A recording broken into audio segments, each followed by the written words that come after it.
You're listening to Choose FI Radio. The blueprint for financial independence lives here.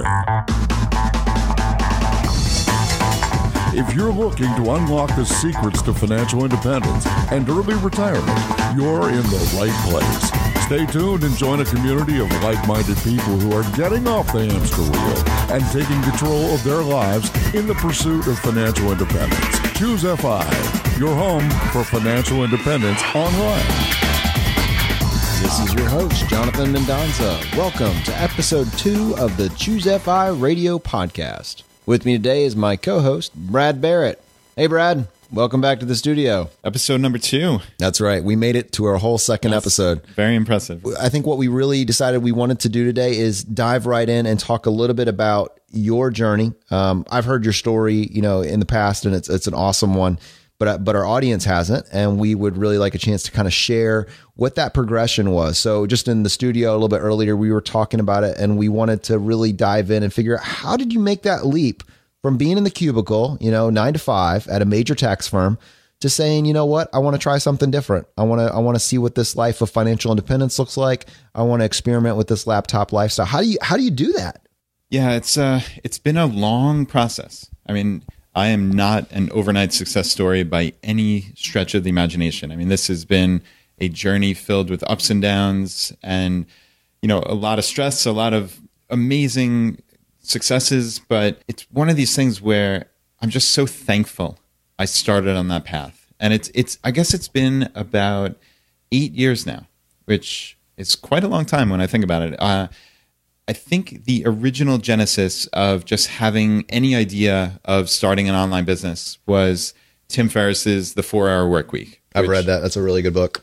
Yeah, I'm sure many of you out there have read. If not, highly recommend. It's a wonderful book. And he talked about setting up these muses, as he called them, which were essentially setting up passive income streams that would work for you while you're sleeping. And I think one of the things he sold was some kind of like French sailor shirts, which sounds insane. Jonathan's sitting here cracking up, but it was the process. It was this testing and, actually drop shipping physical products, but doing it with minimal risk. And this just really appealed to me. So, I mean, that was the original thing. But then immediately after reading it, I realized, oh, wow, one of my friends actually does this drop shipping. He had a site with ink cartridges, so remanufactured ink cartridges. And he was very successful. He'd had the site for years and years, going back to really the infancy of e-commerce. So, I had a buddy who was on the ground doing this. So that was like the perfect jumping off point. And I actually convinced him to go into a partnership with me. And I would learn everything I possibly could, and we would just take his knowledge and just kind of go from there and hopefully be successful, obviously, as you hope every business venture would be. We wound up selling, I kid you not, firewood racks. Okay. So, firewood for your fireplace. On your ink cartridge site. No. Oh, that's right. That's what he had. Yep. So, right. His site was ink cartridges. How did you settle on firewood racks? Yeah. There is a site called Flippa, FLIPPA.com. I think it still exists. It'll probably redirect to a new site if Flippa doesn't exist anymore. But it's an online marketplace that sells different sites. Like an Empire Flipper. I think that's the one that I've seen now. Yep. Empire Flipper is a big name now. So yeah, very similar concept. And we wound up finding this site that my friend who, again, had experience with websites, drop shipping, and SEO that he thought was interesting. And we bought this site for $512. Wow. $512. Okay. It was ranking in like the top 10 in the major keywords for firewood rack and firewood storage awesome. Rack. Right. I don't even think you have a fireplace. No, I don't. I've never lit a fire in my entire life. I've never seen one of these products, but we sold firewood racks, and we wound up just at the time there were SEO strategies, and we were able to get the site up into the upper reaches of the first page in Google. Nice. And, we would mythical first page. Yes. And we would get an email that someone purchased. Someone came to my dopey little firewood rack site, spent $300 on a firewood rack, and I get an email. I just forward it to the manufacturer who does all the work. They packaged it up. They shipped it out, and I did nothing. All I did was forward an email, and I made the profit, which is somewhere 20 to 30% on it. Oh my goodness. Yeah. And it's a replicatable process. Absolutely. And so it was a really elegant business model. But unfortunately, the firewood rack industry online is not the largest niche, as you can imagine. Oh, is that a small niche? Yeah. It is surprising. So it just honestly didn't go anywhere. And this kind of gets into some other failures I had online, which was we did some shady stuff with SEO at the time. It was like back in the days with like keyword stuffing and writing all these articles on like these, I don't even know what they call them anymore, but like essentially content farms that you would like get links back to your site. It was just like the spammiest thing. And like I knew in my heart of hearts, and this is gonna tie into stuff later. I knew in my heart of hearts that this was the wrong thing to do, but it was what everybody was doing. And while I always go against that in my life, for some reason I just said, okay, all these other guys are raking in money. This must be how you do it. Yeah. So we did it, and Google's Panda and Penguin algorithm updates came out, and we just got decimated. I mean, absolutely decimated. I've heard about that. Yeah, and I mean, to Google's great credit, right? Yeah, I mean, no, I'm glad it happened. Yeah, it should have happened. I mean, we deserve to be punished. Tens of thousands of sites that were garbage like ours deserve to be punished, and that's a lesson, right? When you know something's wrong, when you know you're doing the wrong thing, stop. Yeah. So I mean, that was a pseudo success for a little bit, and then an utter failure, and deservedly so. And I started some other sites at the same time. Which, so before you go too far away, can we talk? How profitable was it? From a percentage basis, it was somewhat profitable, just because, like I said, you're just forwarding these emails. It was something like a 30% profit margin. Which was it a living? No, it was nowhere near. It was a tiny little niche. Okay. It was nowhere near a living. I mean, a fraction of it, and not to mention that I had a 50% partner. So really nothing successful in the grand scheme of things. But like you said, it could have been something we could have replicated. It was a model. Yes, and that was really what I was going for. But again, after we got just crushed by Google, it was something that we just probably left a bad taste in your mouth too. At that point. So we just pretty much stopped then. And I had some other sites that were similar that just got beaten down by Google, and I had put years into this at that point, a couple of years, and it was pretty demoralizing. And again, it was my own fault. So they were demoralizing. But before we just completely move on to the next venture, I mean, what can you talk about? Maybe some of the skills that you learned. This was not your final plan, but you had to have come away with some new skill set, even with those failures. Yeah, no, that's absolutely correct. And I mean, just literally learning how to set up a website. Mm-hmm. I mean, learning WordPress. Because you don't have a computer background. I mean, I'm a dopey accountant. I mean, I know nothing of Excel. This. I mean, you're probably great at. Yeah, Excel I can do. That's Excel and math. That's about all I got. But I had no clue any of this stuff, from buying a domain name to what DNS means to getting hosting and actually creating to the site. Word SEO. Right. Search engine optimization. Who knows that? That's not in this world, right? I literally learned that word in 2015. I mean, that's how new that one is to me. Yeah. And learning rudimentary HTML. That's something I never would have thought in a million years I would know. But coming from an accountant's brain, like, I love the logic of it. I mean, it's really neat. It makes me wonder if, I know a lot of people in the fire community are engineers and software developers. Like, I would have been interested in that. I've learned belatedly in my mid to late 30s that it would have been interesting. But you learn these tasks, and that was a toolbox, a skill set that I simply did not have. So that learning curve, I already beat it. The trepidation for getting into this and starting a new site, for most people, that is difficult to overcome. And we're going to have a tutorial on our site on how we created ChooseFI. And Jonathan has done a masterful job on that. And the site looks like $1 million. It looks like a site that has existed for years. But he put his heart and soul into that. And he spent dozens, if not hundreds of hours learning and iterating and just making it as good as he can be. And I learned that skill set that would help me and really get over the nervousness of starting. So that, I guess, is what I would take away from that experience. And also, when you say that was your tiptoeing into the water, and from there you felt more confident about learning a new skill. Yeah. Is that fair to say? Without a doubt. So that was not particularly successful, but I think probably you could say that you learned how to figure out what the question was. You didn't necessarily know the answer right away, but you figured out how to ask the question and where to go find the information.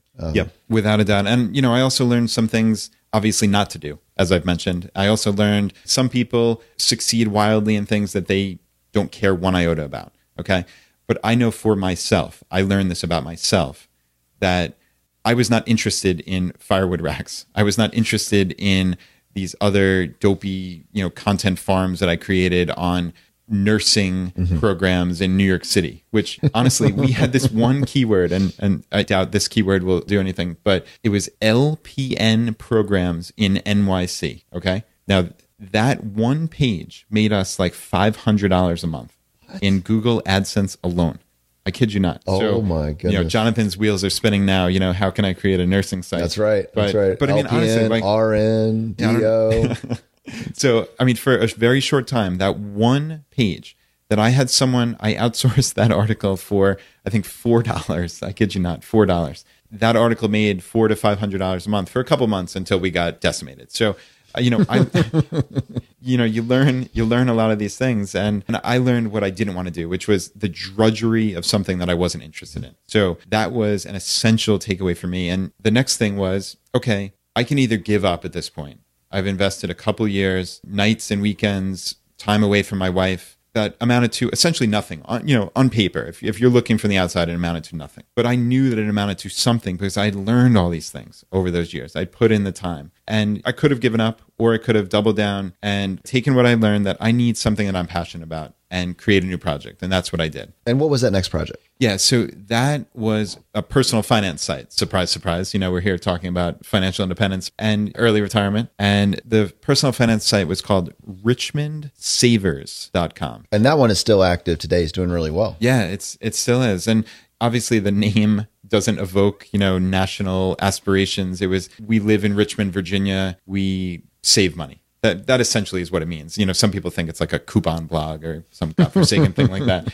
But, I kind of figured at that point, and I took what I had learned about SEO and about getting some media attention. And I said, okay, look, I'm never going to be a national level blogger in all likelihood. The odds are hugely stacked against me, but I can get some local press in Richmond. So that was actually the thought process behind richmondsavers.com. And that actually kind of fast forward a little bit, since I'm talking about it, is we've been interviewed by all 3 major TV networks here in Richmond because the reporter found us through a simple Google search. So it was the one literally typed into Google, saving money, Richmond, Virginia. And we showed up on the first page. That's She awesome. sent us an email, right? I mean, how amazing is that? And what do you think was putting you on the first page at that point? Was it SEO skills? Did you have backlinks? I mean, I think it's a combination of, site authority is probably some of it. At that point, we had some links from other personal finance sites that were significant. I can't point to them exactly because it's hard to place the timeline. And content? Did you have a lot of content at that point? Yeah, I mean, we certainly had, many dozens of articles. So,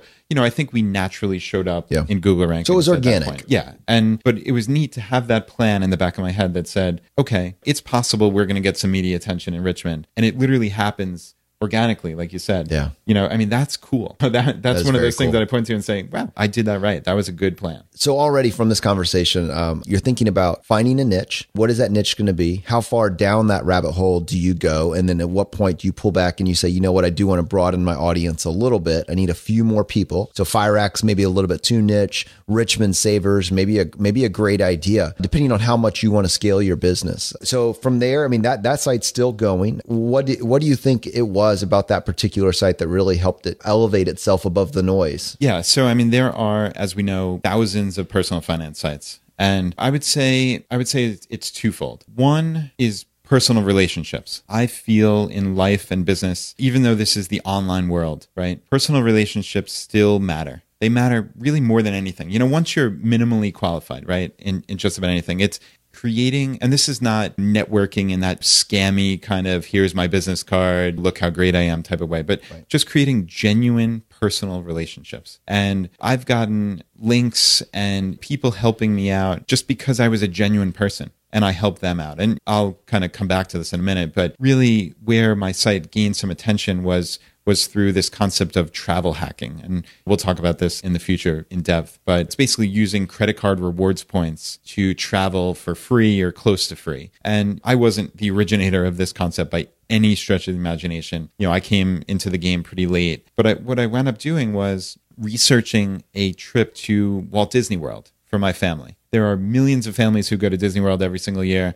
And it's expensive. It costs $4,000 to $5,000 just for the hotel, the flights, the park tickets. I mean, it's ridiculously expensive. And I kind of realized, okay, maybe there's a way to tie travel hacking into this trip to Disney and also onto my website, because I know if my family could benefit from this, that hundreds of thousands, if not millions of other families could benefit as well. So I had it in the back of my mind that this is something that could take off, right? Like this is something that could really resonate with people and get national level attention. And I'm noticing 2 or 3 things there. You have this question, this idea, is paying for it just outright the best way to do it? Is there maybe a better way? And then you're willing to research it and you come up with an answer. And then now you're going to do something really cool with this answer outside of just using it for yourself, right? Yeah, no, that's exactly right. I mean, you have an itch and you scratch it, right? Like I knew there had to be a better way. I just knew it. And I just simply couldn't pay $5,000 out of pocket to go to Disney World for 5 days. That was just simply not going to happen. So I did a ton of research. I opened these credit cards, these very targeted credit cards to put this trip together. And we wound up getting there for, I think all told, it was like $150 for the 3 main sections that I talked about. And I blogged about it in precise step-by-step detail of, hey, look, we're not bozos off the street. My wife and I are both CPAs. We're fairly legitimate.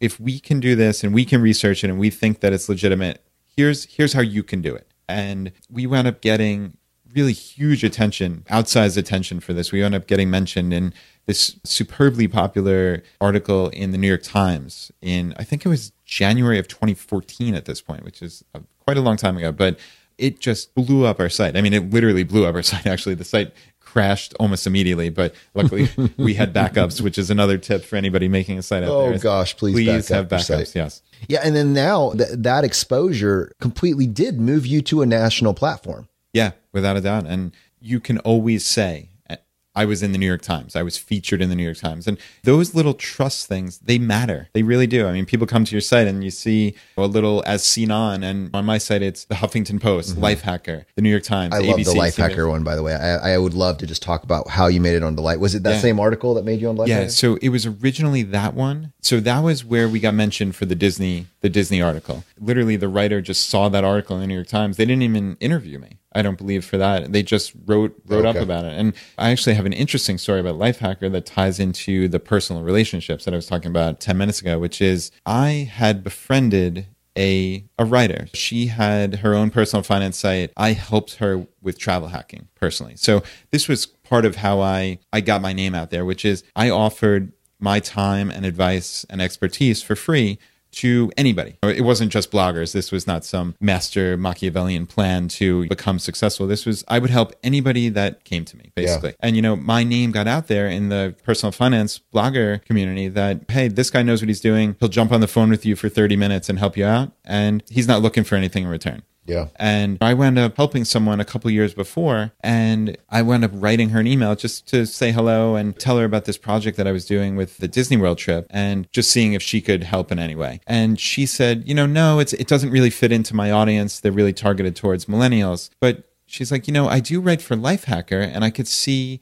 my editor being interested in like a Ask Me Anything Q&A with you just for credit card rewards or travel hacking.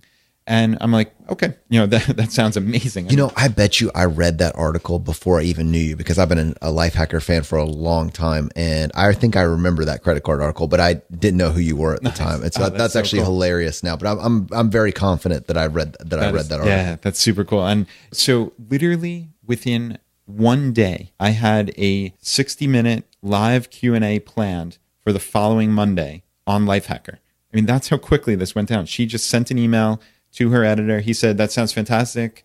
And we set it up. And there I was as an expert on Lifehacker, on credit cards and credit card rewards points. And you literally turned maybe like 3 days worth of Google searches into, you became an expert, right? I mean, you had a question, you figured out the answer, you documented it. So you now had a resource, and all of the other stuff that you had to learn the core essentials gave you this platform to be an expert in this topic. Yep. Yeah, that's exactly right. And being an expert, quote unquote, I don't love that word because I think a lot of us still have that imposter syndrome, which, we'll talk about down the road. But being an expert is being but knowing more than 95% of people. And clearly I have that on travel hacking. Am I the world's foremost expert on travel hacking? No, I'm not. I mean, if you go down to just some sort of meeting place, their library, and you find 100 people and you ask them about travel hacking, they're going to think you're talking about putting extra stuff in your suitcase. I mean, people just don't talk about that. So it's a pretty low bar to be even a moderate expert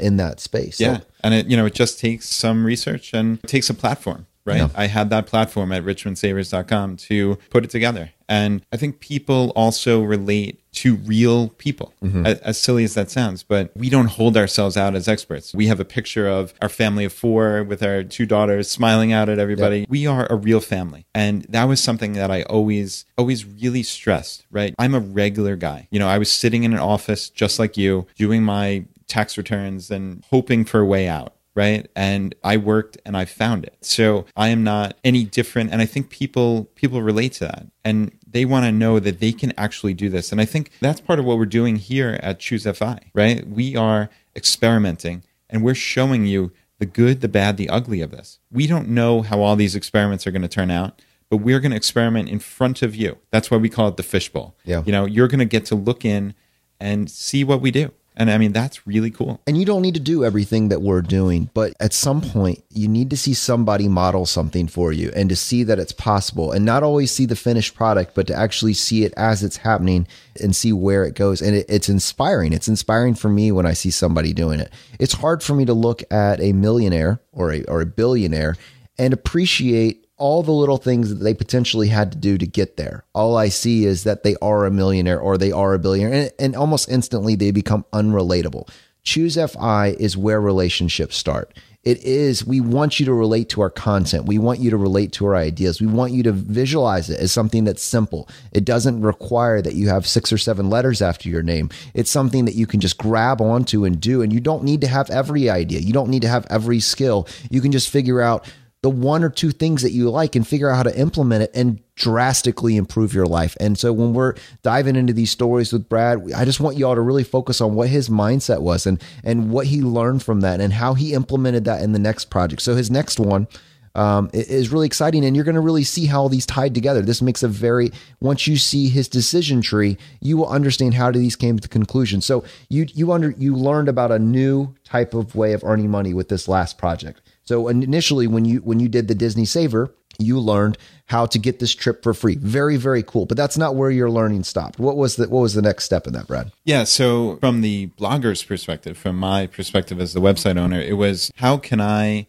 help people do this? And how can I earn some money in the process, right? And I think ultimately, if you can get your incentives aligned properly, where you're not screwing over your audience or doing something terrible, like that's not what I traffic in. Mine is win-win scenario, right? So my thought was, here's what I can do. I can work with people essentially one-on-one, kind of take it as a hybrid business. This was what I was thinking. And this kind of goes back to what we talked about in the first episode, which is taking a skill set, getting this toolbox of information that allows you to look at problems in a slightly different way. Every single person who's in the travel blogger space, they are all about online, right? It's just produce as much content as you possibly can, get as many visitors, and just by the law of large numbers, you're going to make some money. Well, I realized my site was never going to get, in all likelihood, millions of visitors. But what I could do was look at the numbers like an accountant and say, oh, wow, these credit card affiliate programs actually pay reasonably well. And if I can help someone one-on-one, they can put together this trip to Disney World or wherever it may be, but I did focus on Disney. They can save thousands of dollars.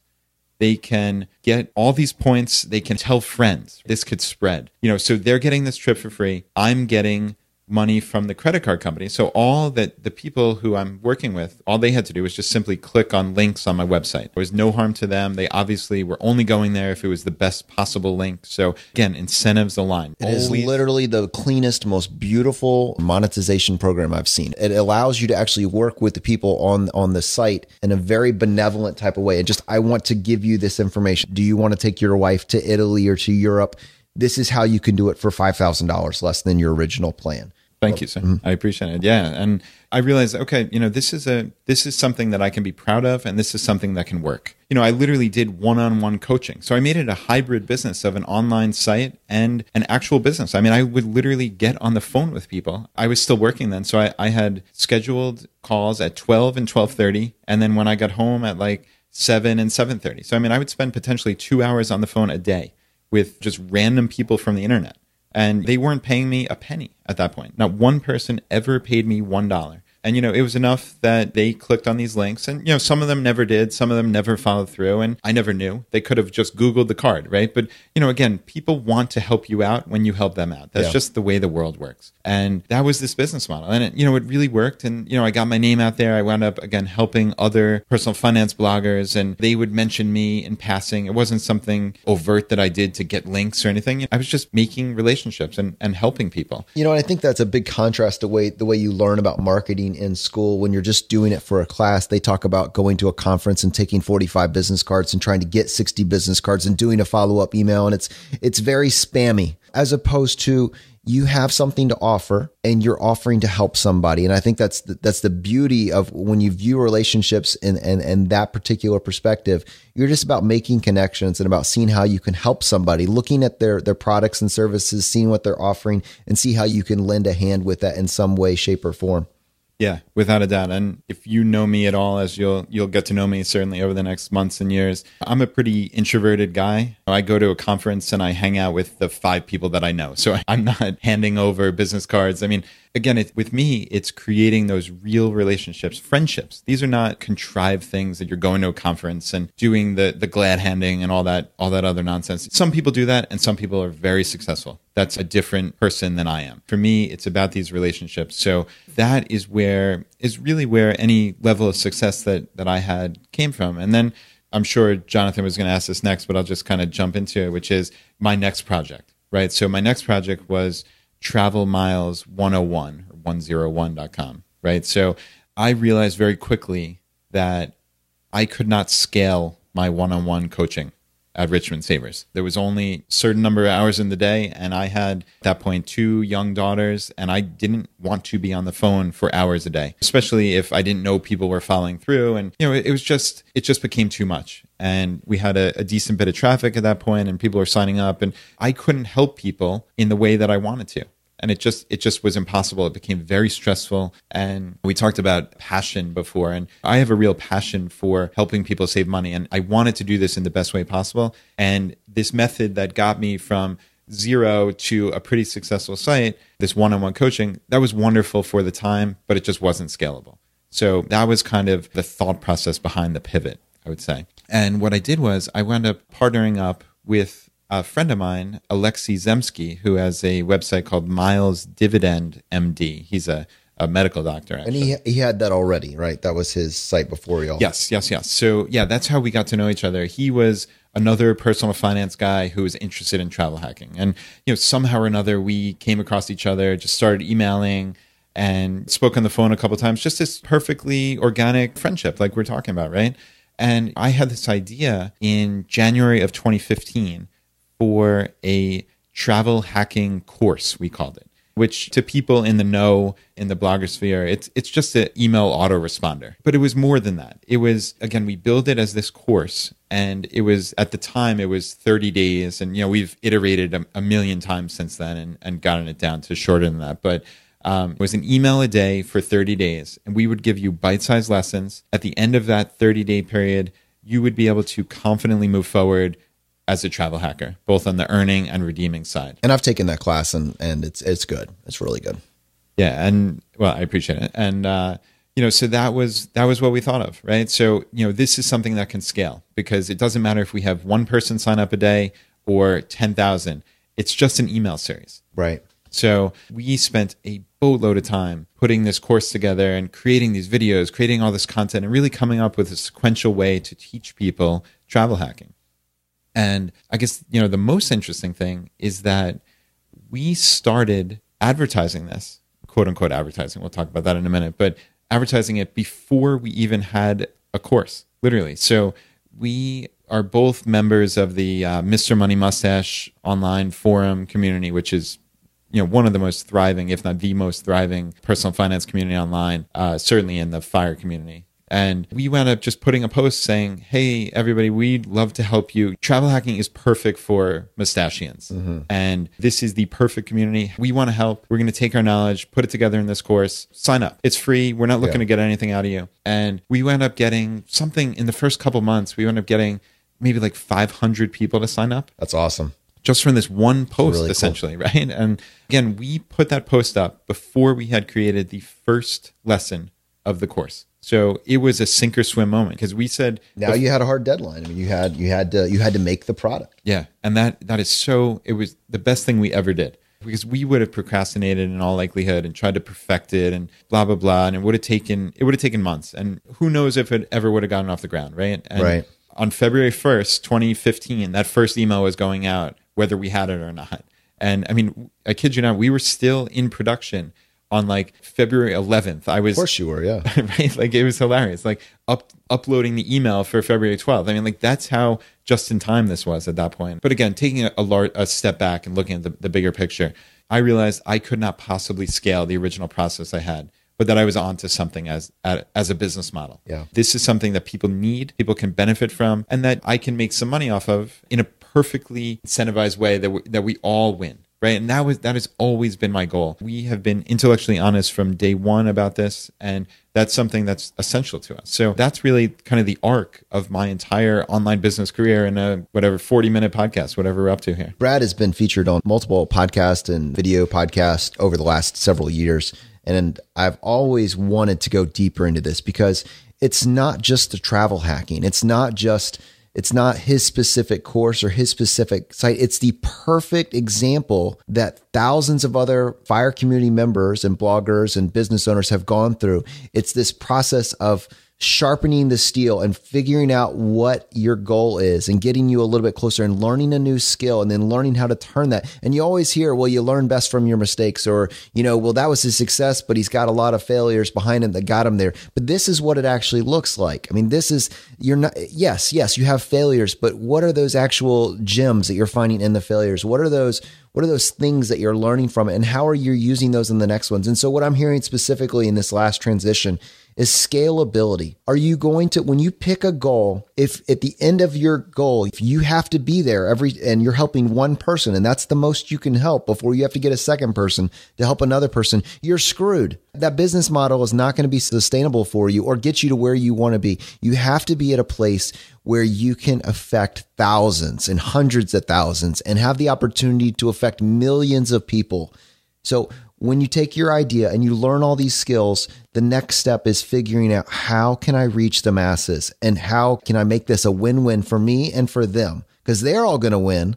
But if they get excited about it and are using my services, I'm going to win too. So thank you, Brad. I really appreciate you coming in and sharing your story with us today. Yeah, this was great. This is definitely the most in-depth I've ever gone on the entire arc there. And I appreciate it. This was fun. Well, thank you for joining us. Choose FI Episode 2, your radio podcast for financial independence online.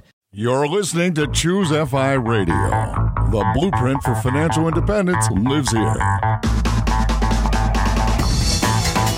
If you're looking to unlock the secrets to financial independence and early retirement, you're in the right place. Stay tuned and join a community of like-minded people who are getting off the hamster wheel and taking control of their lives in the pursuit of financial independence. Choose FI, your home for financial independence online.